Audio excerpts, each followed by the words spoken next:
Welcome to day 5 of the OpenClaw Bootcamp. I'm Adiraj, and today is the day your agent stops living in one place and starts living everywhere. So here's where we are. Day 1 was the big picture, so what your OpenClaw actually is, why it's fundamentally different from every other AI tool. Day 2 was hands-on installation, where you did the first message and that first Telegram connection. Day 3, you learned the full model landscape, cloud and local. Day 4, you cut your bill by 70% without losing any quality. Today is the payoff for all of that. Your agent's running, it's optimized, and now it needs to live where you already are.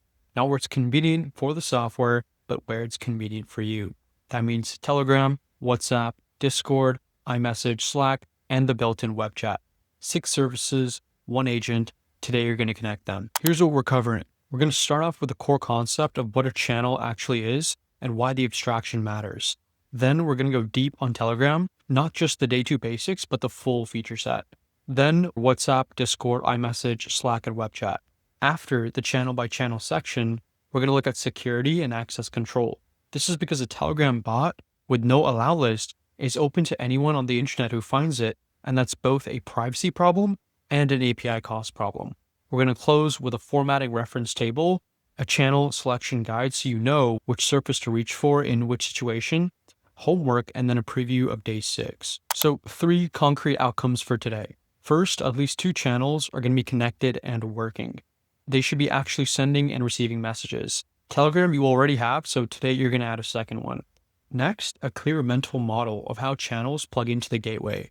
This matters because all of your channels share the same memory, the same identity, the same model config, so understanding the architecture is going to prevent a lot of confusion when you're switching between services mid-conversation. And third, you're going to have whitelisting configured. So only you or whoever you explicitly choose can reach your agent. This is absolutely non-negotiable, and we're going to cover exactly how to set it up for each channel. Quick foundation check before we start building. On day 4, you set up the dual model routing. So that meant cheap model for the heartbeat and background automation, whereas you use the premium model for the interactive conversations. You also extended the heartbeat interval to 60 minutes, cutting the per cycle cost in half. You also set spending limits on your API provider dashboards and then enabled cost monitoring through the dashboard and the command line interface. The result from all of that was a deployment that went from roughly $70 a month to roughly $17. So you still have the same agent, the same work, but a dramatically lower cost. The reason that matters for today is that adding channels adds interactive usage. And so more channels means more conversations, and that means more API calls. But because you have that 2-tier setup from yesterday in place, that growth is manageable. And so now you're not paying these Opus prices for every quick question that you want to ask through WhatsApp. Before we go platform by platform, let's nail that mental model. Because if you actually understand what a channel is architecturally, everything else is going to make much more sense. All a channel is a messaging interface connected to your gateway. That's it. Your agent doesn't live in Telegram or Discord, but it lives in the gateway. And the gateway, all it is a process running on your machine or your server. Like Telegram, Discord, WhatsApp. Think of these as just doors into that gateway. They're adapters that translate between the platform's protocol and the gateway's internal message format. So here's what that actually means, right? Send a message on Telegram, the Telegram adapter receives it, converts it to the gateway's internal format, and then passes it on to the session manager. The session manager is going to retrieve your conversation context and memory, assemble that full prompt, and then call your AI model. The response comes back, goes through that Telegram adapter, and then arrives in your Telegram chat. WhatsApp, Discord, iMessage, all of these have an identical flow, but they just use a different adapter. Now, the big implication here is that all these channels, right, they share the same memory, the same soul, the same model configuration. If you switch from Telegram on your phone to Discord on your laptop mid-conversation, it's all good. Your agent's going to remember everything. Context is in the gateway, not in the channel, because the channel is stateless. All right, so full picture of what's available. Telegram is the absolute easiest channel to set up, free API, works on every platform, and it's the default first channel for most users, and the one most people end up keeping as their primary. WhatsApp has 2 billion active users worldwide, highest reach of any channel. OpenClaw connects to it via the Bailey's protocol. It's a linked device protocol, same as WhatsApp Web. You scan a QR code once and your agent's going to run as a linked device on your existing number. Then Discord is the choice for power users and mainly communities. So you can use slash commands, thread-based conversations, and server-level role gating. It's the best channel if you want to share your agent with a team or community. iMessage is macOS only. Your agent's going to respond through the native Messages app on your Mac. You just text your own number. It's going to require the Mac to be running, but if that's your setup, it's zero friction. Slack is a plugin-based workspace integration that uses Slack's Bolt SDK. It's ideal if you're in Slack all day for work, and socket mode means that there's no public URL required. Web chat is the built-in browser interface that you've been using since day 2 at localhost port 18789. It's already running, you've been using it. There's no extra setup needed here. You don't need credentials, and there's no link limits. Now let's make the architecture crystal clear. At the top, you have your channels. So you have Telegram, WhatsApp, Discord, and iMessage. These are the external surfaces. Each one's going to connect inbound and outbound through its specific adapter. Those adapters all feed into that gateway at port 18789. Inside the gateway, we have 3 things here. You have the channel adapters themselves, you have the session manager, which tracks conversation context per channel, and you have the memory router, which loads relevant memory files from your Sol Markdown file and your memory Markdown file. Below the gateway are the components that it calls out to. So those are the AI model, your memory storage, and your tools configuration. The key thing here is that the channels are at the top, not at the bottom, because they are inputs. Everything that makes your agent smart, like the model, the memory, and the tools, is in that gateway layer below. So channels are how you talk to the gateway. They don't change what the gateway knows. You already have Telegram set up from day 2, and so your bot token is in the credentials, the adapter is enabled in your config, and you've already been messaging your agent from your phone since then. So today we're going to go deeper. We're not going to redo that day 2 setup, but we're going to look at that full Telegram feature set. So there are 4 areas worth understanding over here: bot commands, group mode, media handling, and proactive notifications. Let's go through each one. First up is bot commands. You can register slash commands with BotFather using the set commands command. You can define things like status to get a quick agent status, tasks to see your current task list, or briefing for a morning summary. Once these are registered, these will appear as autocomplete suggestions in the Telegram UI when users start typing a slash. Commands enable you to create a much faster interaction pattern than typing full questions for routine checks. Next up is group mode and privacy mode. You can add your bot to a Telegram group, and this is useful for shared family or team accounts. Telegram's privacy mode is on by default for all bots, and in privacy mode, your bot only sees messages that start with that / command or actually mention the bot. OpenClaw does respect this, and so your agent won't interrupt every group message. It's only going to respond to commands directed at it and direct mentions only. Third up is media handling, so you can send photos, voice notes, documents, and locations to your agent. OpenClaw passes image data to vision-capable models. Voice notes are transcribed through Whisper before the agent processes them. Your agent sends back formatted replies with Telegram Markdown, inline keyboards, and file attachments, and this media support is bidirectional. And lastly, we have proactive notifications, and in my opinion, this is one of the most powerful parts of the Telegram integration. Your agent can send messages to your Telegram chat at any time, not just in response to you, and this is exactly how these heartbeat alerts, morning briefings, task reminders, and monitoring notifications are reaching you. So there's no polling on your end. The agent just pushes it directly to you. The Telegram config block in your OpenClaw.json is going to look like this. Under channels, Telegram, you have enabled set to true, bot token referencing your environment variable, and DM policy and groups. 2 things to note here specifically. First, you want to set that Telegram bot token environment variable, or use the token file config option to point to a file on disk. Either way, the literal token never goes in OpenClaw.json. Next up, second, the DM policy. The default is pairing, which means that unknown senders are going to get a short code, and the bot ignores their message until you approve them. You can run OpenClaw pairing approved Telegram with code in brackets to let someone in. To find your own user ID, just message your bot and then run OpenClaw logs -- follow and read the from.id field. Add that to allow from to allow list yourself directly. The 2 billion user channel. So WhatsApp is the channel with the biggest reach and the most setup friction. If you're in a context where everyone you want to reach is on WhatsApp, which is most of the world outside the States, this is worth the extra setup time.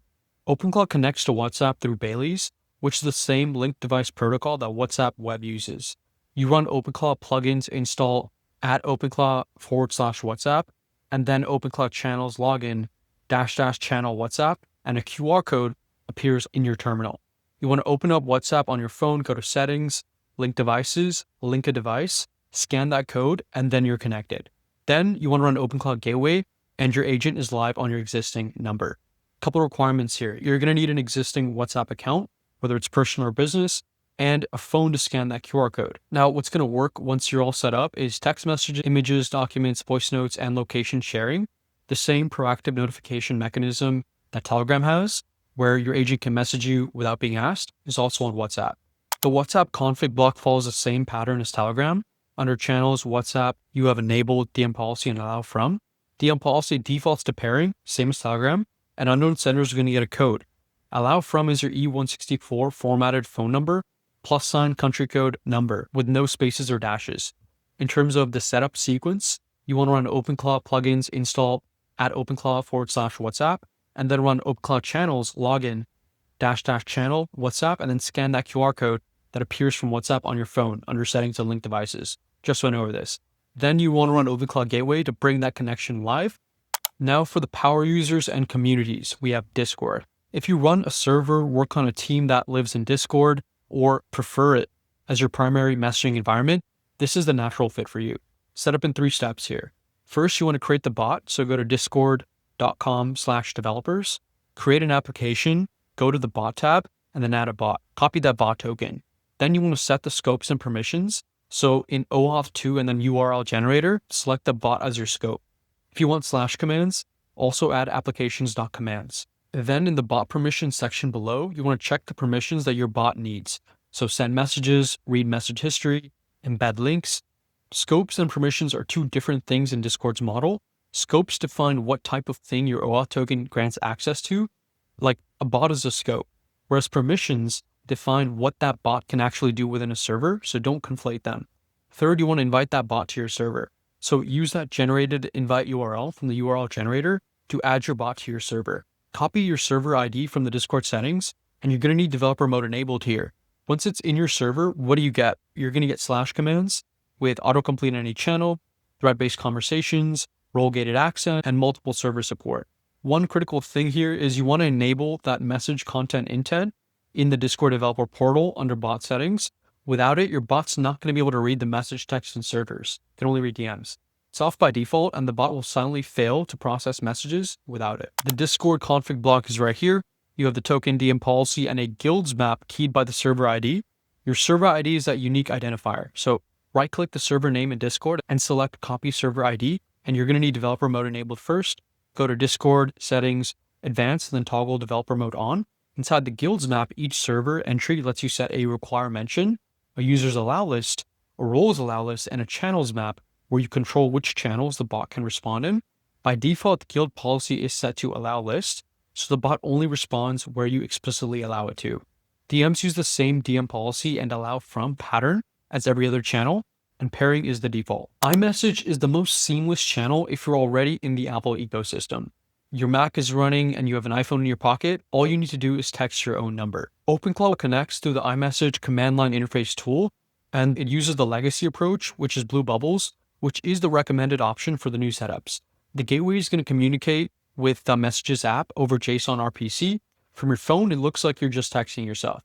It is macOS only, and there's no equivalent on Windows or Linux. Your Mac needs to stay awake, so this works best for a Mac running as a home server. You're going to need to grant full disk access to the gateway process in system settings, privacy and security, and then enable full disk access. And this is just so it can read your whole messages database. The upside is that once it's configured, it's genuinely frictionless. You can open messages on your phone, see your own conversation thread, and your agent's right there. You don't need to switch apps, and there's no separate contact to remember. If your Mac is always on and you're deep in the Apple ecosystem, this is the cleanest mobile experience of any channel. Slack is the enterprise channel. If you're in a workspace or community where Slack is the default communications tool, having your agent there eliminates context switching entirely. The technical setup uses Slack's Bolt SDK as the adapter. You create a Slack app at api.slack.com/apps, enable socket mode, grab 2 tokens. You're going to need the app token, which starts with XApp, and the bot token, which starts with XOXB. Add both of those to your OpenClaw credentials, and socket mode connects outbound to Slack servers through a persistent WebSocket, and so no public URL is needed. The signing secret is only needed if you use HTTP events mode instead of socket mode. Slack will give you direct messages to your agent with an @mention in any channel, slash commands become available workspace wide, and you get rich message formatting with the block kit, as well as the ability for your agent to post proactively to channels. One thing to be honest about here is Slack is best for work contexts where you are already in Slack all day. For personal use, Telegram is simpler to set up, simpler to maintain, and just has a better mobile experience. The complexity of the Slack setup is worth it when your team is already there. It's not worth it as a personal channel when you'd have to open Slack specifically to talk to your agent. So in Slack, you get direct messages to your agent, you get an @mention in any channel, slash commands available workspace wide, and rich message formatting with the block kit. Also, you get the ability for your agent to post proactively to channels. Web chat is the channel that you've been using since day 2 without actually thinking about it as a channel. The dashboard at localhost port 18789 has a built-in chat interface. It has full markdown rendering with syntax highlighted code blocks, with file uploads, and no message length limits. It's already running, so you don't need to configure anything. The dashboard is also where you have that cost tab, the memory viewer, and the heartbeat log. Everything is there in one place for you. For long-term work, web chat is better than any mobile channel. You get a bigger screen, no length limits, and full formatting. The practical pattern that I've seen most people land on is Telegram for quick questions on the go, and web chat for anything that benefits from a full desktop interface. That combo covers probably 90% of agent interactions. One note on security over here is that web chat does bind to localhost 127.0.0.1 by default, so it's not reachable from other devices on your network. If you intentionally expose that port externally, you want to set a password in the config block. One quick note on security here is that web chat does bind to localhost by default. It's not reachable from other devices on your network, but if you do intentionally expose port 18789 externally, you want to set a password in the web chat config block. That's a choice that you're going to have to make. It's not going to happen by default. Here's what the full channels block looks like when everything is configured. Under channels in OpenClaw.json, you have each channel as a key. The pattern is identical, as you can see across all of them. You have the enabled Boolean, then channel-specific credential references and options. Telegram and web chat are enabled true in a fresh setup. Everything starts as false, and you enable them as you add them. Credentials should never be stored as literal strings in this file. You want to use those environment variables, the token file option, or secret ref providers to keep secrets out of the config. WhatsApp session credentials are stored automatically under OpenClaw credentials WhatsApp, and other channel tokens go through the environment variables or your secret provider of choice. Restart the gateway after any config change, and we do this because the gateway reads config at startup, and edits to OpenClaw.json don't take effect until you restart. You can absolutely run all 6 channels at once because your agent handles conversations from Telegram, Discord, and web chat in parallel. Each conversation is independent. And so here's what's shared across all your channels, right? You have your sole markdown file, which defines your agent's identity. It's the same everywhere. The long-term memory is in memory.md is also the same. And the model configuration, which AI model you're using, is also the same. And as you can probably guess, heartbeat and schedule tasks are the same as well. Now, here's what's different per channel. You have the session context, which is the specific conversation history within a specific channel. The message format can be different because Telegram Markdown and Discord Markdown and Slack Markdown are different dialects, and the adapters handle translation. The media capabilities, like what each platform supports, are different, and the allowed user lists can be different. The cross-channel memory test in today's homework illustrates this directly. Tell your agent something on Telegram, ask about it on web chat, and you'll see that long-term memory transfers while the conversation history is separate. That's the architecture working as intended. Each channel has different formatting capabilities.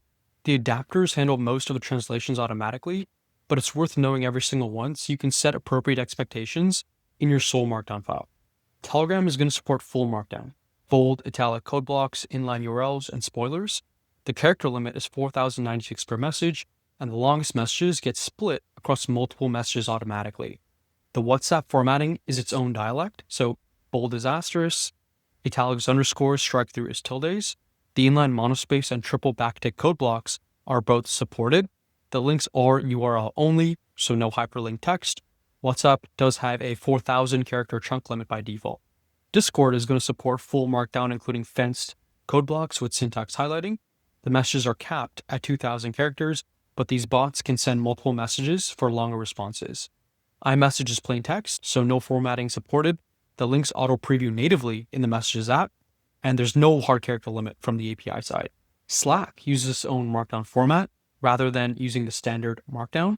The block kit provides rich formatting with sections, buttons, and structured layouts, and has a 40K character limit. WebChat has absolutely no limitations. It's full Markdown syntax highlighting with no length cap. OpenClaw's adapters translate your agent's Markdown output to the appropriate format for each channel automatically. You don't need to write channel-specific prompts, but you can instruct your agent in the sole Markdown file to keep responses concise for mobile channels if you want. Beyond text, here's what you can send and receive per channel. Images work on Telegram, WhatsApp, Discord, and WebChat. When you send an image to any of those channels, OpenClaw passes the image data to your primary model, and this is assuming that it's a vision-capable model like Claude Sonnet or GPT-4o. Your secondary cheap model is not used for vision tasks because most cheap models aren't vision-capable. Vision always goes to the primary. Voice notes are supported natively on Telegram and WhatsApp. They're transcribed through Whisper before the agent's going to process them. Discord accepts voice note uploads, but WebChat doesn't support voice currently. Documents like PDFs, text files, and code files work across Discord, Telegram, WhatsApp, and WebChat. Your agent can process and read those contents. Location sharing works on Telegram and WhatsApp natively, whereas Discord and WebChat handle it as text only. The voice note workflow I think is particularly powerful. Say you're commuting and you have a question, you can send a 30-second voice note instead of typing. Your agent's going to transcribe it and respond as if you typed it out. So it's hands-free interaction on mobile. I want to spend a moment on security because it's easy to skip and the consequences are real. The default risk is that a Telegram bot or Discord bot with no allow list is open to anyone who finds it. Anyone who messages your bot is talking to your agent, which means they're burning your API budget and can potentially access whatever information that your agent has in its memory. This is a real risk because Telegram bots are discoverable by username. If your username is something like myagent_bot, someone can easily find it and start talking to it. The default DM policy is pairing, so unknown senders get a code and your agent ignores them until you approve. That's the right default. Don't change it to open on a public-facing bot. For Telegram, find your user ID by messaging your bot, and then running OpenClaw logs --follow, and then reading the from.id field. Add that to the allow from in your config to allow this yourself directly. For WhatsApp, the allow from takes E164 formatted numbers, +, country code, number with no spaces or dashes. For Discord, you have two options: the user ID allow list or server level role restrictions. Creating a role and restricting a bot's channel visibility to users with that role is the more scalable approach for a shared server. For iMessage, the channel is inherently private, so only your Apple ID can trigger the bridge to the Messages app, so you don't need an allow list here. The web chat's going to bind to localhost by default, and there's nothing to configure unless you expose it externally. Now let me give you a decision framework so you're not guessing which one to use. For quick on-the-go questions, you want to use Telegram. It's fast, works on every platform with reliable push notifications. If you're already living in WhatsApp, then use WhatsApp. There's no context switching, and your agent is in the same app they use for everything else. For long coding or research sessions, use WebChat, so you get full Markdown with no length limits, file uploads, and everything is visible for you in the same interface, your cost tab, and your memory viewer. For shared team assistant, you want to use Discord or Slack with role-gated access, thread support, and multi-user conversation management. If you're iPhone first and your Mac is always on, use iMessage. There's a native app, there's no bot account, and the texts are going to feel like you're texting yourself. There's zero friction once it's configured. Then for proactive alerts and briefing, use Telegram or WhatsApp. Both already deliver push notifications reliably on mobile. For heartbeat alerts, morning briefings, and task reminders, these all land better on a channel that your phone actively notifies you about. The combination that most people end up landing on is Telegram and WhatsApp. Telegram for mobile and WebChat for desktop work sessions. Those two cover the vast majority of agent interactions. 4 things before day 6. First, you want to verify that your Telegram is secured. So message your bot, run OpenClaw logs --follow, and grab your from. Confirm that it's in allow from in your config, send a test message from your phone, and confirm the response comes back. This is just verification, but you should already have this from day 2. Second, you want to connect a second channel, so pick a channel that you don't already have, like Discord, WhatsApp, or Slack. Follow the setup steps for that channel, add the credentials, enable it in the config, restart the gateway, and then send your first message through it. Confirm that the response comes back correctly. Third, you want to test cross-channel memory. So tell your agent something specific on Telegram, like remember that I prefer bullet point summaries, and then open WebChat and then ask it, what do you know about my formatting preferences? You should see the memory carry over. And this is what makes the architecture real. Memory lives in the gateway, not in the channel. Fourth, send a voice note. So on Telegram or WhatsApp, record a short voice note, like any question, literally any question you have, and then send it to the agent. Confirm that you get a transcription-based response back. This is how hands-free mobile interaction works, and it's surprisingly useful once you start using it regularly. That's day 5, and so here's where we are in the progression. Day 1 was understanding what OpenClaw is, day 2 was installation first run, day 3 was model landscape, day 4 was cost optimization, and day 5, today, was channels. Your now has a voice on every channel that matters to you. You've built the infrastructure layer, you have a running agent, optimized costs, and it's reachable from anywhere. Day 6 is going to shift us from reactive to proactive. So up until now, your agent responds when you ask it something. On day 6, we teach you to act without being asked. The heartbeat markdown file is how you define what your agent checks on a schedule. Proactively, right? Whether you're online or asleep. Your channels are now the delivery mechanism for everything your agent will do autonomously. So finish your homework and I'll see you on day 6.